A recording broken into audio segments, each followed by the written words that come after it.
الحمد لله وكفى وسلام على عباده الذين اصطفى أما بعد فأعوذ بالله من الشيطان الرجيم بسم الله الرحمن الرحيم يا أيها الذين آمنوا كتب عليكم الصيام كما كتب على الذين من قبلكم لعلكم تتقون صدق الله العظيم وصدق رسوله النبي الكريم ونحن على ذلك لمن الشاهدين والشاكرين والحمد لله رب العالمين.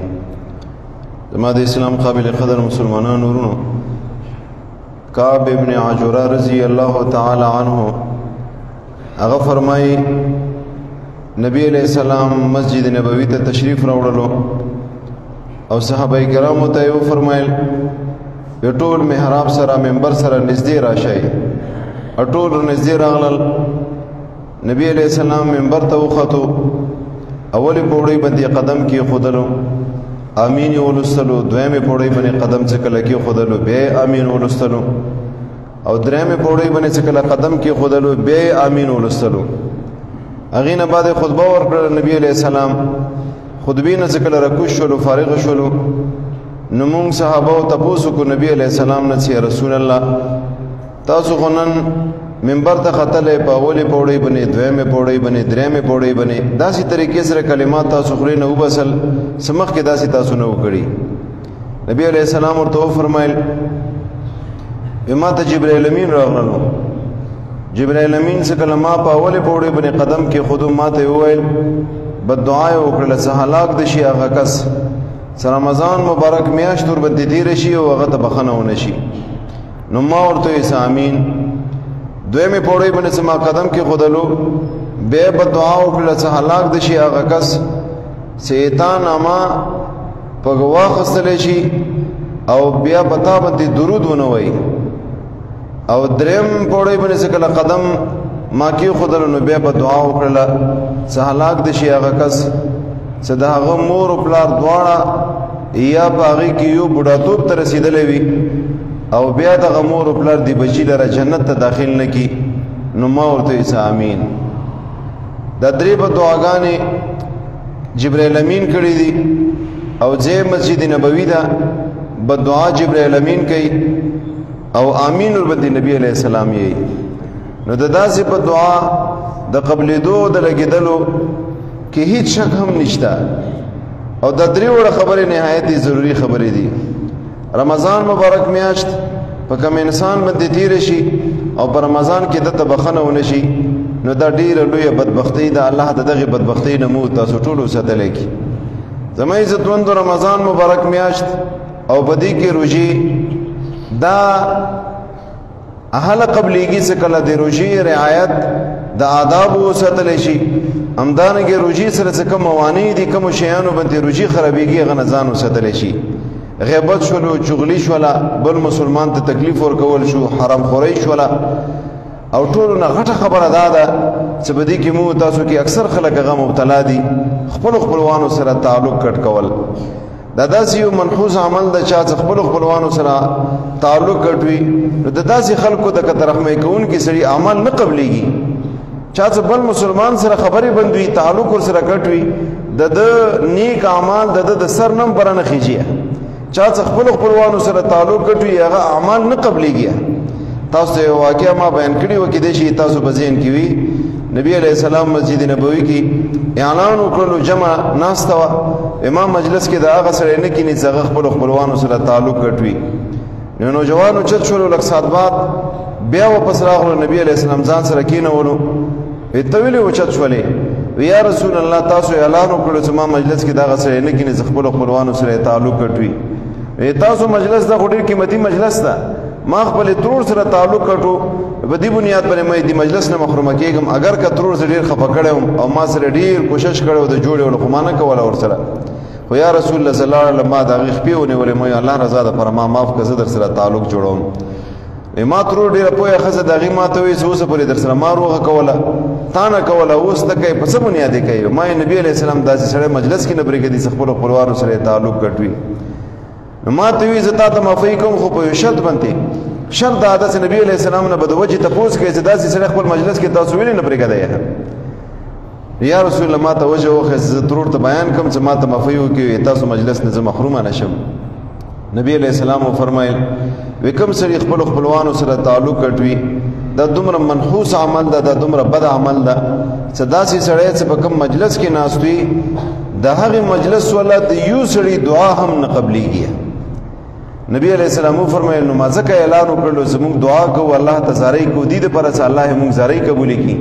او موږ مجلس کې داسې سړی ناست وي چې هغه خپلو خپلوانو سره تعلق ګټ وي د ده د دغې عمل د نحوست په وجې باندې موږ د یو سړي دعا هم نه قبلیږي. نو ځکه ما دا اعلان وکړلو. زما عزتمن ډېره د سوچ خبره ده. مجلس دا د چا مجلس ته ځای کم یو د مسجد نبوي ده. شرکای مجلس څوک دي؟ صحابه کرام دي. او بیا د دغې مجلس مشر څوک دا هغه د دواړو جانو سردار آقا نامدار جناب محمد رسول الله صلی الله علیه وسلم ده. نو هغه فرمایي چې ما په دې مجلس کې چې داسې سړی ناست وي د دغې عمل د نحوست په وجې د یو سړي دعا هم نه قبلیږي. نو مو تاسو مجلسونو خیس مجلسونه هم نه دي. مو تاسو په څه دعاګانې وي، مو تاسو په څه عبادات وي، مو تاسو په څه مقام او مرتبه وي چې د هغه نفوذ مقدسه او مجلس کې د داسې سړي د نحو عمل د نحوست په وجې د یو سړي دعا نه قبلیږي. نو مو تاسو مجلسونو کې چې داسې کسان ناست وي نو هغوی به څه دعاګانې قبولی شي. وایي زما عزتمندو دین هم زیاته د سوچ خبره دا ده چې د دغې سړي په وجې د نورو خلکو دعاګانې نه قبلیږي. د دغې سړي خپل عمل هغه به څه حال وي؟ دا څه کوم نیک اعمال کوي هغه به څه حال وي چې هغه خپلو خپلوانو سره تعلق کټ وي هغه به هم نه قبلیږي. زما عزتمندو چې رمضان مبارک میاشت په دې کې ما ورته روژې ساتو، ما ورته تکلیف برداشت کوو، لوږه او تنده برداشت کوو او تلاوتونه ورکې کوو، ذکرونه ورکې کوو، منځونه ورکې کوو. دې دپاره یې کوو چې الله موږ نه رضي شي او الله موږ ته جنت را نصیب کړي. الله ته جنت سوالونه کوو. او دې ځای کې ما ورته داسې یو عمل کې ګیر یو چې هغه عمل په وجې باندې ما ورته یو عمل هم نه قبلیږي چې هغه کته رحمۍ ده.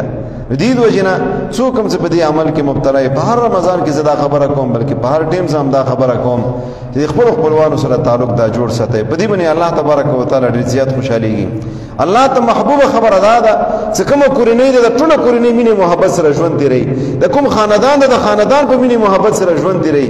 څومره هم فیملی ده د ټوله فیملی د ټول خاندان خپل مابین کې رونه وي بلکې هغه خو پرېږدي د نورو مسلمانانو سره هم ژوند د دې داسې وي المسلم اخو المسلم یو مسلمان د بل مسلمان ورور د ورورولۍ ولا ژوند خپل مابین کې تېروي. الله ته دغه خبره ډېره پسند ده. الله ته دغه خبره ډېره محبوبه ده. تحدیث بن نعمت په طور باندې الحمدلله ما چا سره هم تعلق کټ نشته. او که چا ما ته تکلیف رسولی ما پسې بدې ردي الله رضا دپاره ما معاف کړي دي. په دې شي باندې الله خوشحالېږي. من لا يرحم ولا يرحم څوک چې بل مسلمان باندې رحم نه کوي بل چا باندې رحم نه کوي الله په ده باندې رحم نه کوي. من لا يغفر ولا يغفر څوک چې بل ته بخښنه نه کوي الله ده ته بخښنه نه کوي. ما او ته ټول محتاج دي یو چې الله موږ ته بخښنه وکړي الله موږ باندې رحم وکړي. نو ځکه الله نه رحم ته امیدوارې الله نه د بخښنې ته امیدوارې نو ته بیا داسې کوې چې په نورو باندې به رحم کوې نورو ته بیا بخښنه کوي. ما او تا سره به چا زیاتۍ کړې وي ما او تا ته به چا تکلیف رسولی وي ما او تا په غم خدۍ کې به څوک شریک نه وي شوی خیر دې که نه وي شوي هېڅ خبره نه ده که نه. زه محتاج د دې یم چې الله ما ته بخښنه وکړي الله رضا دپاره ما بخښلی ده الله رضا دپاره ما مفی ورته کړې ده دغه معذرت ما قبول کړی ده. که هغه ما سره تعلق نه ساتي زه به ساتم ورسره زه په نفس باندې خپله کوم زه به شیطان نه منم زه به د الله منم.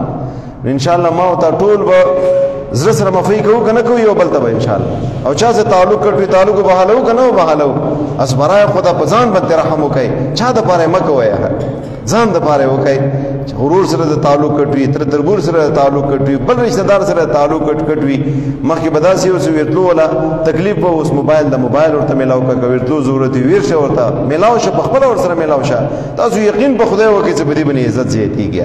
ته څه عاجزۍ وکړي هغه تا سره تعلق نه ساتي ته ورسره تا عزت زیاتېږي الله په نسبت مې تا عزت زیات مخلوق په نظر کې مې تا عزت زیات معاشرې کې مې تا عزت زیات او چا تا سره تعلق کټ کړی ده هغه به همیشه هغه په زړه کې تا قدر پوری دي زه وګوره ما ورسره تعلق نه ساتلو ما ته راغلو ما سره تعلق وساتلو. الله د موږ تاسو ټولو ته په دې باندې عمل کولو توفیق نصیب کړي. ما باقي خبرو باندې به انشاءالله به خبرې وکړو. الله د څه مو ویلو ته قبول او منظور کړي په دې باندې عمل کولو توفیق نصیب کړي. الله څومره خفګانونه دي ټول په مینې محبت باندې بدل کړي څومره اختلافات دي الله اختلافات په اتفاق باندې بدل کړي. چا څه قسمه پریشانی ورته په خوشاله باندې بدلې کې چا شری مقاصد غیب نه تر سره کې اے الله باران متعلق دعا کو باران رحمت په قدر حاجت نازل کې زر ته زر نازل کې امو تاسو څومره حقداران او فاطمه مردگان اسلام ټولو ته بخنه وکي کوم ژوند دي الله ټول سره عافیت معاملہ وکي الله تعالی د ازمایښونو امتحاناتونه یو به د ازمایښ به د امتحان مو ټول کامیاب کی مو سره عافیت معاملہ وکي کرم او مهرباني معاملہ وکي تاسو سوالو کې چې خدای علماء کرام ته په هر میدان کې بره اور نصیب کی کم خلق علماء سره مینه ستي الله تور سره مینه وساتي کم خلق علماء ته عزت په نظر باندې ګوري الله تور ته عزت په نظر باندې وګوري الله دې جامع ضرورت غیب نه مهیا کی بندې دروازې ورته کولاو کی سخزونه ورته نرم کی الله ضرورت او حواله سره مو پریشان کوي څومره مدارس دي مساجد دي مراکز دي خانقاهونه دي علما طلباء مجاهدین حق دي حرمین شریفین دي څومره مسلمانان دي الله ټول حفاظت او فرمای ټول ضرورت غیب نه مهیا کی الله مو ټول ناراضي شي او فید امر الى الله ان الله بصير بالعباد